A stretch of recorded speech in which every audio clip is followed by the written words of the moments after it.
하나님 아버지 감사를 드립니다. 하나님의 은혜로 오늘도 거룩한 주일을 맞아 함께 모여 예배합니다. 예배할 때에 하나님을 만나게 하시고 하나님의 말씀을 듣게 하시고 그 말씀이 살아 움직여 우리의 인생을 이끌어 가시는 능력을 경험하길 원하오니 인도하여 주옵소서. 성령 하나님이 이 시간 우리 가운데 말씀해 주시기를 소망하며 예수님의 이름으로 기도합니다. 아멘. 함께 하나님의 말씀을 봅니다. 창세기 28장 13절로 15절의 말씀입니다.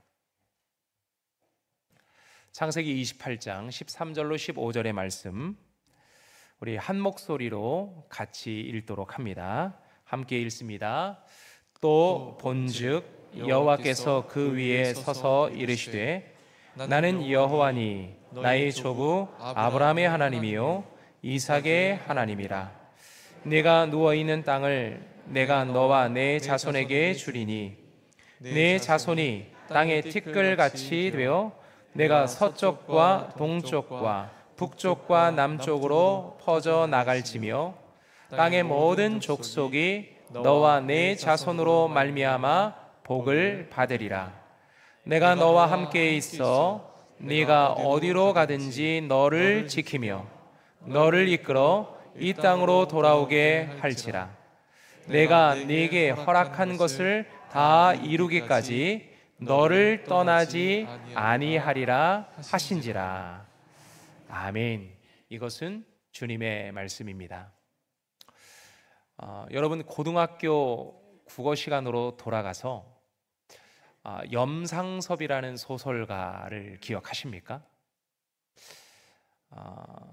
1920, 30년대의 시간을 배경으로 3대라는 소설을 썼거든요. 3대.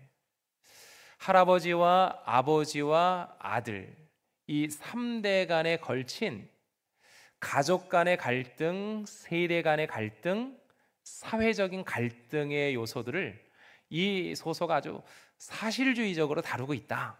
그래서 이 작품에 대한 평가가 그렇게 나고 있습니다. 할아버지 조이가는 구한말 시대를 상징하는 인물이고, 아버지 조상우는 이제 개화기, 이제 과도기적인 어떤 시대를 상징하는 인물이고, 그 다음에 아들 조덕기는 일반 유학을 간 근대 지식 청년을 보여주는 그런 인물입니다. 이 할아버지와 아버지와 아들 간의 이 관계의 이야기가 이 전체의 스토리입니다. 그들 간의 갈등이 일어나는데요. 어떤 갈등이 일어나느냐?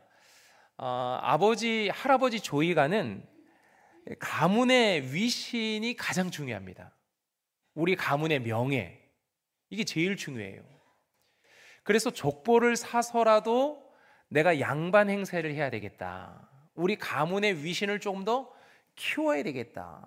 그때 당시 엄청나게 많은 돈을 들여서 족보를 사야겠다는 얘기를 꺼냅니다. 그것에 대해서 이제 아버지였던 조상훈이 반대하는 거죠. 어떻게 양반을 돈을 들여서 사냐는 거예요.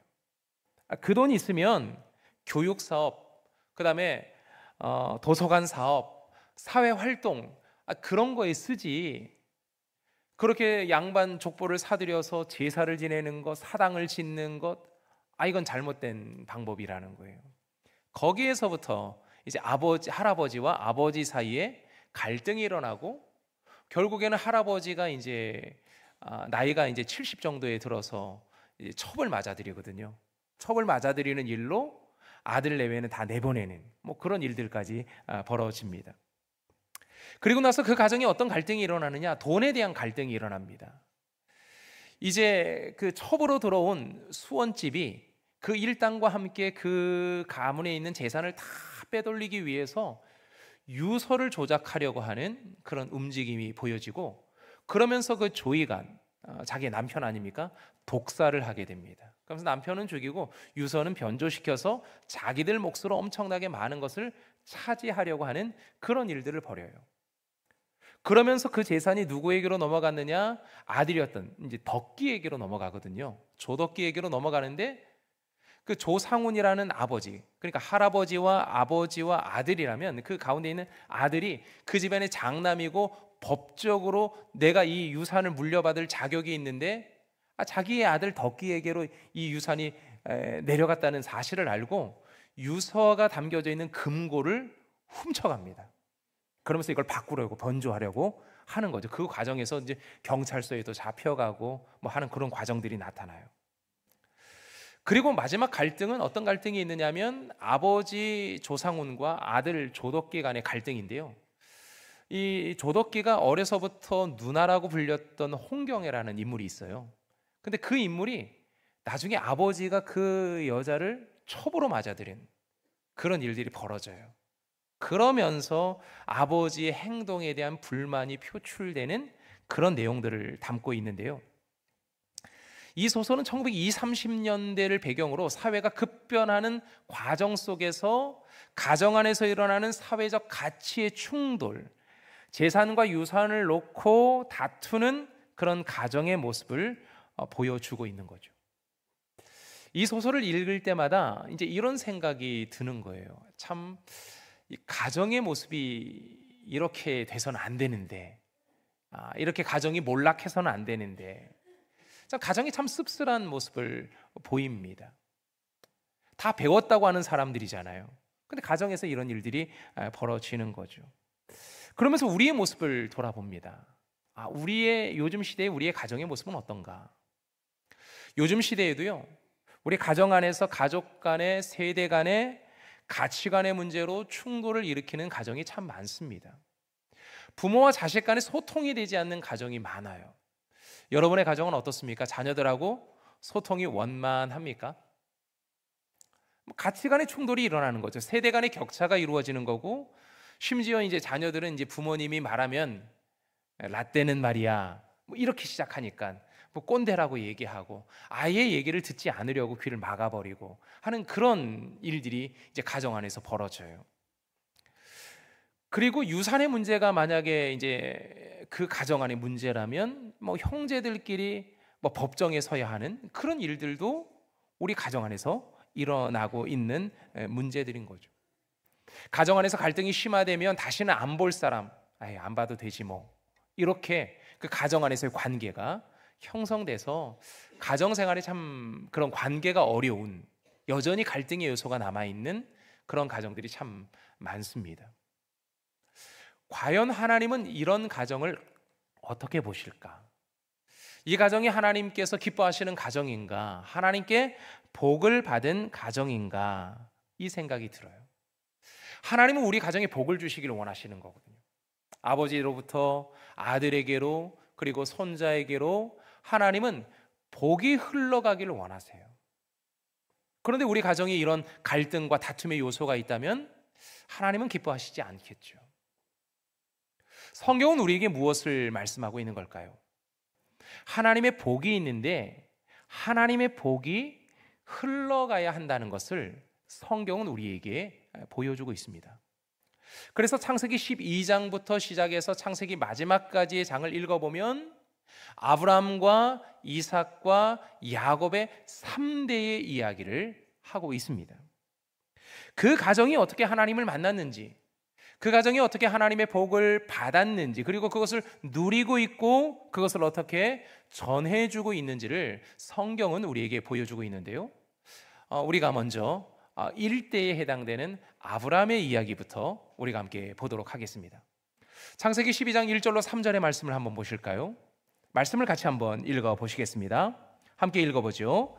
여호와께서 아브라함에게 이르시되 너는 너의 고향과 친척과 아버지의 집을 떠나 내가 네게 보여줄 땅으로 가라. 내가 너로 큰 민족을 이루고 내게 복을 주어 내 이름을 창대하게 하리니 너는 복이 될지라. 너를 축복하는 자에게는 내가 복을 내리고 너를 저주하는 자에게는 내가 저주하리니 땅의 모든 족속이 너로 말미암아 복을 얻을 것이라 하신지라. 하나님이 아브라함에게 약속하세요. 복을 주겠다. 그렇게 약속하시죠. 이 복이 어떻게 흘러갔는지 이삭의 이야기를 한번 또 보겠습니다. 창세기 26장 2절로 4절의 말씀인데요, 이 말씀도 같이 한번 읽어보죠. 자, 시작. 여호와께서 이삭에게 나타나 이르시되 애굽으로 내려가지 말고 내가 내게 지시하는 땅에 거주하라. 이 땅에 거류하면 내가 너와 함께 있어 내게 복을 주고 내가 이 모든 땅을 너와 내 자손에게 주리라. 내가 네 아버지 아브라함에게 맹세한 것을 이루어 내 자손을 하늘의 별과 같이 번성하게 하며 이 모든 땅을 내 자손에게 주리니 내 자손으로 말미암아 천하 만민이 복을 받으리라. 아멘. 하나님은 아브라함에게 주셨던 그 복을 그 아들 이삭에게도 주시겠다, 그렇게 말씀해요.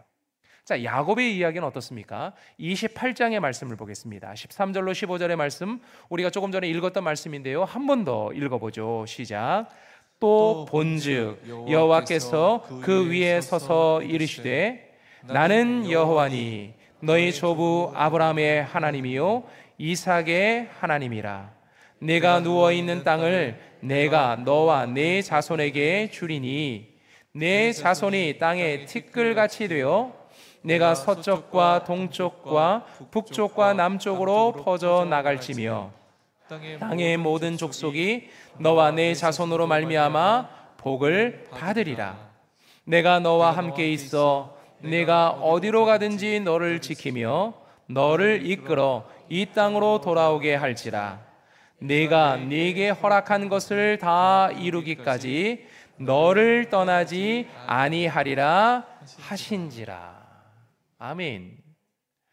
아브라함에게 복을 약속하신 하나님, 이삭에게 복을 약속하신 하나님, 그리고 야곱에게 복을 약속하신 하나님의 이야기가 나오는데요, 그들의 이야기에 공통점이 있어요. 그들이 받는 복이 어떤 복인지에 대한 공통점이 있는데요, 먼저 12장 2절의 말씀에 보면 큰 민족을 이루는 복을 주겠다, 그렇게 하나님이 약속하십니다. 그리고 26장 4절의 말씀에 보면 하늘의 별과 같이 번성하는 복을 주겠다, 그렇게 약속하세요. 그리고 28장 14절에 보면 땅의 티끌같이 퍼져나가는 복을 주겠다, 하나님이 그렇게 약속하세요. 하나님이 약속하신 복이 뭡니까? 생육하고 번성하고 땅에 충만한 그 복을 주시겠다고 말씀하고 있는 거죠. 이 복이라는 단어가 이 히브리어로 바라크라는 단어를 사용하는데요, 이 단어는 창세기 1장에서부터 나오는 단어예요. 하나님이 창세기 1장에서 모든 생물을 창조하시면서 그들에게 생육하고 번성하는 복을 주셨어요. 그리고 인간을 창조하시면서도 그들에게도 생육하고 번성하는 복을 주셨어요. 다시 말하면 하나님이 주시는 복이란 어떤 복이냐? 다산의 복이라는 거예요. 풍성함의 복이 하나님이 주시는 복이라는 거죠. 그래서 고대 근동에서 사용된 이 바라크라는 이 단어는 이 다산의 의미가 아주 강조되어져 있는 그런 단어입니다.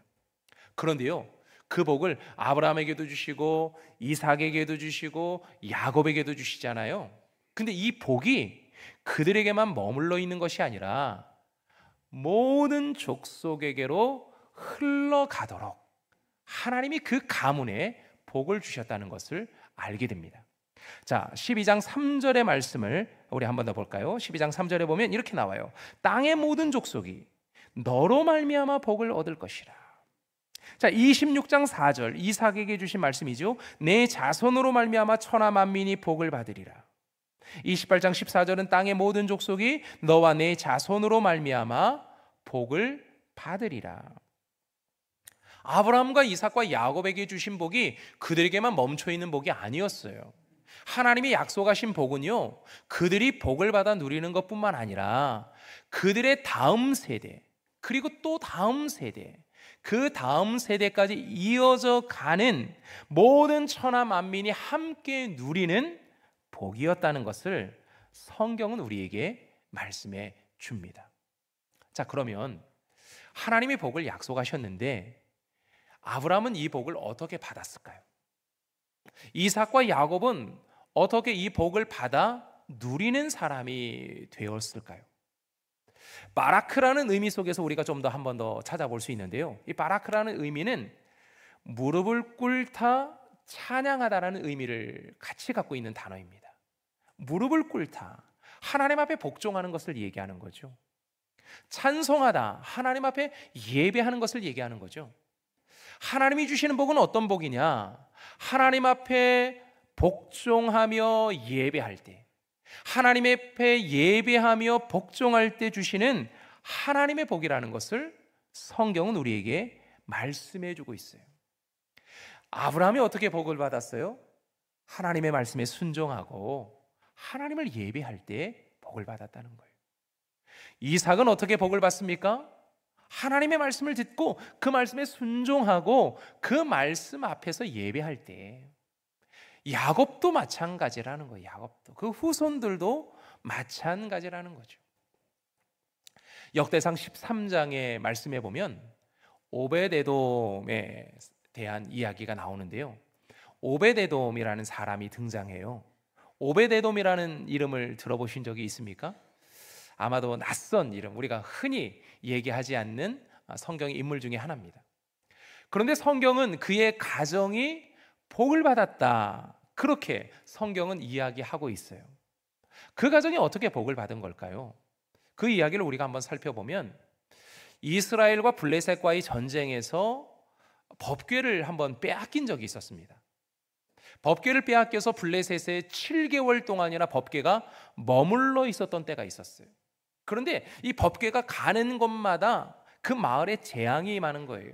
그래서 이 마을 저 마을로 막 옮겨 다니면서 하다가 결국에는 안 되겠다, 다시 이스라엘 백성들에게로 돌려주자. 그래서 돌려주면서 기럇 여아림에 있는 아비나답의 집에 20년 동안 법궤가 머물게 되거든요. 그리고 나서 20년이 지났을 때 이제 다윗이 그 법궤를 시온성으로 법궤를 가져오려고 해요. 근데 그때 그들이 이 법궤를 수레에다 싣게 됩니다. 수레에 싣고 소를 끌고 수레에 싣고 오게 되는데 그만 덜커덩 하는 바람에 그 수레를 뒤를 끌었던 이 우사라는 사람이 손을 대요. 법궤에다 손을 대면서 우사가 죽어버립니다. 그리고 나서 가게 된 집이 오벳에돔이라는 집에 가게 됩니다. 그 집에 3개월 동안 머물게 돼요. 그러면서 그 가정에 복을 주셨다, 그렇게 말씀하고 있는 거예요. 그런데 오벳에돔은요, 어떤 사람이냐면 이방인입니다. 가드 사람입니다. 이 법궤가 블레셋 가드에 있을 때 그 가드의 마을에 악한 종기가 일어나서 수많은 사람들이 고통을 겪었던 것을 이 오벳에돔은 들어서 알고 있거든요. 그래서 우리 집에도 이 법궤가 들어오면 우리 집에 재앙이 임할 수도 있는 그런 상황인 거예요. 그럼에도 불구하고 그는 그 법궤를 자기 집에 들인 거예요. 그런데요, 하나님은 그 가정에 재앙을 내리신 것이 아니라 복을 내리십니다. 그것이 역대상 13장 14장의 말씀인 13장 14절의 말씀인데요, 그 말씀을 보면 이렇게 나와요. 하나님의 궤가 오벳에돔의 집에서 그의 가족과 함께 석 달을 있으니라. 여호와께서 오벳에돔의 집과 그의 모든 소유에 복을 내리셨더라. 하나님이 법궤가 머물러 있는 오벳에돔의 집에 복을 주신 거예요. 여기서 사용된 이 복도 바라크라는 단어가 사용된 거죠. 그러면 오벳에돔의 집은 어떤 복을 받았습니까? 어떤 복을 받았겠습니까? 이 바라크라는 의미가 풍요롭다, 아주 성공과 풍요와 다산의 의미가 있고 또 그 안에 있는 많은 것들을 하나님이 주시는 복이 있잖아요. 근데 그 오벳에돔의 집이 어떤 복을 받았느냐, 성경은 그것을 또한 고백해 주고 있는데 역대상 26장 8절에 보면 이렇게 나와요. 이는 다 오벳에돔의 자손이라. 그들과 그의 아들들과 그의 형제들은 다 능력이 있어 그 직무를 잘하는 자이니 오벳에돔에게서 난 자가 62명이요. 그 가문에 하나님이 어떤 은혜와 복을 주셨느냐? 다산의 복을 주셨다고 성경은 강조하고 있어요. 오베데돔의 가정이 복을 받았다는 거죠. 그리고요, 그는 가드 사람 이방인이라고 했죠. 그런데 그에게 어떤 업무가 주어지느냐면 성전 문지기가 되는 복을 받아요. 그러면서 그 성전 문지기의 역할을 잘 감당할 수 있도록 하나님께서 그 직무에 능력을 주셨다. 성경은 그렇게 고백을 하고 있는데요, 하나님께서 이 가문에 엄청난 복을 주신 거죠. 생육하고 번성하고 땅에 충만한 복뿐만 아니라 하나님께서 주신 일들을 잘 맡아서 감당할 수 있는 은혜와 능력까지도, 그 풍성함을 하나님이 이 가정에 주신 거예요. 어떻게 했기에 이 가정이 이런 복을 받았습니까? 하나님의 말씀이 그 가정 가운데 머물게 되자 하나님이 그 가문에 복을 주시고 은혜를 베풀어 주신 거예요. 하나님의 말씀과 복은 밀접한 관련이 있어요. 성경은 그것을 끊임없이 이야기하고 있거든요. 우리가 잘 알고 있는 시편 1편의 말씀에 보면 복 있는 사람이 어떤 사람입니까? 하나님의 말씀을 읽고 그 말씀을 묵상하는 사람. 주야로 그의 말씀을 읽고 묵상하는 사람이 복 있는 사람이다. 성경은 그렇게 말씀하고 있어요. 잠언서의 말씀에도 보면 4장 20절로 22절의 말씀에 보면 이렇게 말해요. 내 아들아, 내 말에 주의하며 내가 말하는 것에 내 귀를 기울이라. 그것을 내 눈에서 떠나지 말게 하며 내 마음속에 지키라. 그것을 얻는 자에게 생명이 되며 그의 온 육체의 건강이 됨이니라. 하나님의 말씀을 잘 듣고 그 말씀을 마음에 새기며 지키는 자에게 하나님이 생명의 복을 주고 육체의 건강의 복을 주겠다. 하나님이 그렇게 약속해 주고 있어요. 아브라함과 이삭과 야곱이 대를 이어가며 하나님의 말씀을 들었고, 하나님의 말씀을 들은 그 가문이 하나님의 말씀에 순종하고 예배함으로 하나님께서 그 가문에 복을 주셨다고 말씀하고 있는 거예요. 여러분의 가정은 어떻습니까? 여러분의 가정은 몇 대째 예수 믿는 가정입니까? 우리는 그런 거 좋아하거든요. 3대째 예수 믿는 가정이다. 최초의 선교사가 우리나라에 처음 왔을 때부터 그 동네에 선교사님이 오셔서 우리 집은 그때부터 예수 믿고 우리는 지금 뭐 4대째, 5대째 예수 믿고 있다. 그것을 굉장히 자랑합니다. 전도를 하다 보면 간혹가다 이런 얘기를 해요. 우리 집안에 장로님도 많으시고 목사님도 참 많으시다는 거예요. 그러니까 선생님은 어떠시냐 그랬더니 저는 아직 교회를 안 다니지만 그러나 우리 집안에 장로님도 많으시고 권사님도 많으시고 목사님도 많으시고 교회까지 건축했다고 뭐 그런 얘기를 많이 합니다. 우리는 그런 자랑 많이 하거든요. 그런데 예수 잘 믿는 복과 그 풍성함의 복이 흘러가고 있느냐라는 거예요. 아버지로부터 예수를 믿었다면 아버지로부터 나에게로, 그리고 나로부터 우리의 자녀에게로 하나님의 복, 예수 믿는 복이 흘러가고 있느냐, 잘 흘러가고 있느냐, 그 풍성함의 은혜가 흘러가고 있느냐. 그리고 나만, 우리 집안만 예수 잘 믿는 것이 아니라 나를 통해서 다른 사람들도 예수 믿는 복과 그 풍성함의 복이 흘러가고 있느냐라는 거죠. 우리의 가정은 이 염상섭의 3대에 나오는 이 조이관과 조상훈과 조덕기, 이 3대가 보여주고 있는 가정의 모습을 가질 수도 있어요. 갈등이 일어나고 다툼이 일어나고 돈 때문에 가족끼리 뭐 독살하기도 하고 뭐 법정에 서기도 하고 하는 그러한 모습들이 가정 안에서 보여질 수도 있어요. 하지만 아브라함과 이삭과 야곱의 가정처럼 말씀이 중심이 된 그런 가정의 모습일 수도 있는 거죠. 그래서 하나님의 말씀이 우리의 세대에서부터 다음 세대로 이어져 가는 은혜와 복이 있는 가정이 될 수도 있는 거죠. 우리가 이런 복을 받고 누리려면 어떻게 해야 합니까? 하나님의 말씀 중심의 삶을 살아가야 합니다. 그런데 여기서 더 중요한 것이 한 가지가 있는데, 법궤가 블레셋에서 이스라엘로 넘어오면서 아비나답의 집에 있었다 그랬죠. 몇 년간 머물렀다고 말씀드렸습니까? 20년간. 그리고 오베데돔의 집에는 몇 개월 머물렀습니까? 3개월. 그 시간적인 차이는 엄청난 거죠. 20년 동안 예수 믿은 집과 3개월 예수 믿는 집은 신앙의 어떤 차이는 엄청난 차이가 있다는 거예요. 그런데요, 안타까운 것은 20년 동안 하나님의 법궤가 그 집에 있었던 아비나답의 집의 아들이었던 우사는 죽었다는 거예요. 하나님의 말씀을 제대로 알지 못했다는 거죠. 하나님의 법궤는 어깨에다 메고 이동하도록 하나님의 말씀을 우리에게 가르쳐주고 있어요. 그런데 그들이 법궤를 이동할 때 소수레에 싣고 그것을 끌었어요. 그러다가 그냥 덜컹거리면서 우사가 그것을 손을 대는 그런 일들이 벌어진 거죠. 하나님의 말씀을 알지 못하고 하나님의 말씀을 이해하지 못하니 이런 결과가 나타난 집안이 된 거예요. 20년 동안 하나님의 법궤를 모시고 있어도 이런 결과가 나타난 거예요. 하지만 3개월, 하나님의 말씀이 3개월 동안 머물러 있는 집이었을지라도 정말 하나님의 말씀을 이해하고 하나님의 말씀을 잘 알려고 했던 그 집안, 비록 가드 사람이었지만, 이방인이었지만, 그렇게 하나님의 말씀 중심의 삶을 살았던 그 집안은 다산의 복, 하나님이 주시는 풍요의 복과 하나님께서 그 가문에 이 성전 문직이라는 놀라운 은혜와 특권을 그 가정에 허락하신 거예요. 그리고 그 모든 일을 감당할 수 있는 직무의 능력까지 더해 주신 거죠.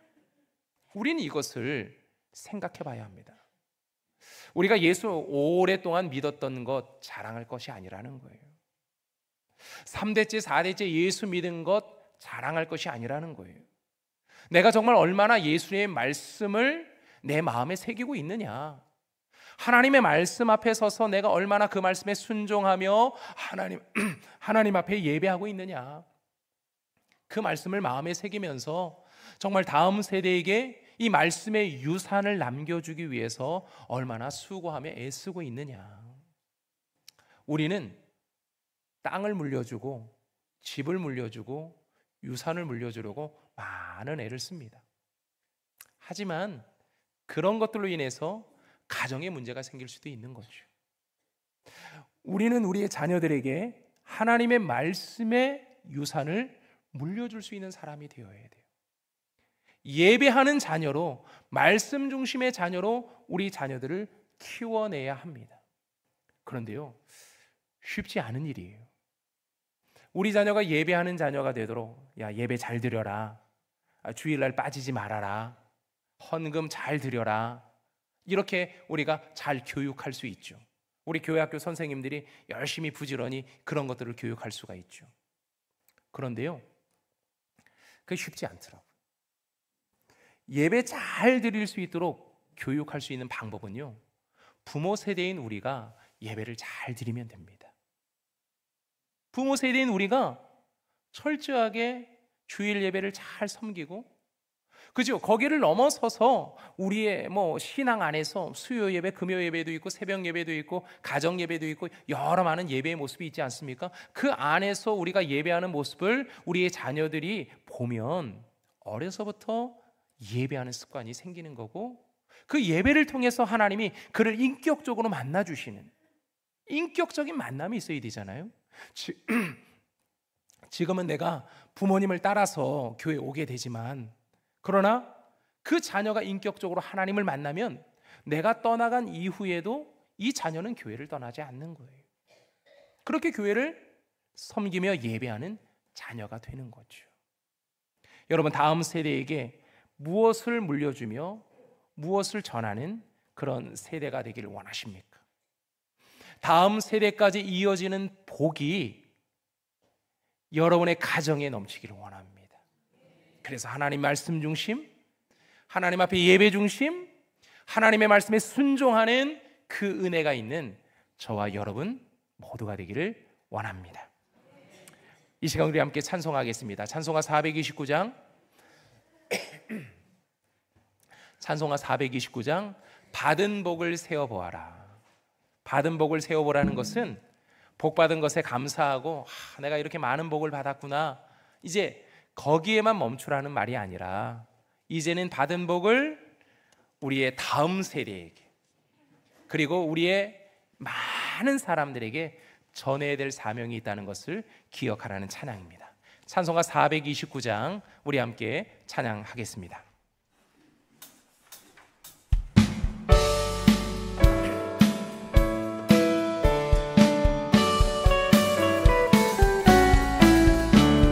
세상 모든 풍파 너를 흔들어 약한 마음 낙심하게 될 때에 내려주신 주의 복을 세어라. 주의 크신 복을 내가 알리라. 받은 복을 세어보아라. 크신 복을 내가 알리라. 받은 복을 모두 세어보아라. 주의 크신 복을 내가 알리라. 세상 힘쓴 걱정 너를 누르고 십자가를 등에 지고 나갈 때 주가 내게 주신 복을 세어라. 두려움 없이 항상 찬송하리라. 받은 복을 세어보아라. 크신 복을 내가 알리라. 받은 복을 세어보아라. 주의 크신 복을 내가 알리라. 세상 권세 너의 앞길 막을게 주만 믿고 낙심하지 말아라. 천사들이 너를 보호하리니 염려 없이 앞만 보고 나가라. 받은 복을 세어보아라. 크신 복을 내가 알리라. 받은 복을 세어보아라. 주의 크신 복을 내가 알리라. 아멘. 주님이 받은 복을 세어서 그 복을 우리 자녀들에게 이어지는 복으로, 또 우리 후손들에게, 우리 이웃들에게 나누어주는 복이 되기를 소망합니다. 함께